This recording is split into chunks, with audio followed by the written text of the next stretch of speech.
In today's video, I'm going to teach you how to find strong resistance levels and set up a strategic sell limit order. This is a crucial skill for anyone looking to approach trading with an edge, especially when you want to capitalize on price movements efficiently and effectively. The right approach doesn't just hinge on placing orders, but doing so with tactical precision. So, if you're ready to sharpen your trading techniques, let's dive right in. First, let's talk about identifying strong resistance. This is your initial groundwork, and it's critical to your setup. To place a sell limit effectively, you should focus on areas of previous highs. These are points where the price has hit a ceiling before, indicating it may struggle to break past this resistance again. Next, look for supply zones. These zones are generally where sellers outnumber buyers and have caused reversals in the past.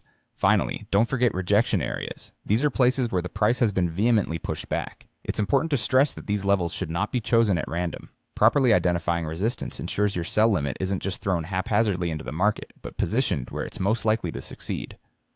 Once you've set your sell limit, patience becomes your best ally. You'll want the price to rise into the resistance you've identified. This is where the magic happens, as your sell limit order stands ready to activate without the need for on-the-spot decision-making. Allowing the price to move towards you means you're following the natural rhythm of the market, rather than forcing an entry based on emotions, which is a significant pitfall for many traders. Now let's move on to setting up a smart stop loss. Position your stop loss above the resistance level. This is where the strategic buffer comes into play. You want to give your trade a little breathing room to avoid market noise, often referred to as stop hunts, without compromising your capital more than necessary. A carefully placed stop loss not only protects your investment, but also keeps you grounded in logic rather than fear. Lastly, let's cover setting your take profit. Your take profit should be aligned with the next support level. Think of it as the safety net where you anticipate the price might pivot or pause. Alternatively, you can apply a risk-to-reward ratio such as 1 to 2 or 1 to 3 to maintain a disciplined approach.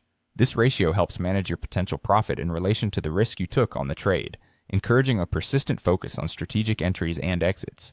And there you have it, a solid game plan for placing sell limits using strong resistance levels. By following these steps carefully, you sustain a methodical approach that can lead to more consistent trade results. Remember, the key is patience, strategic positioning, and an unwavering commitment to your trading plan. Thanks for watching and happy trading!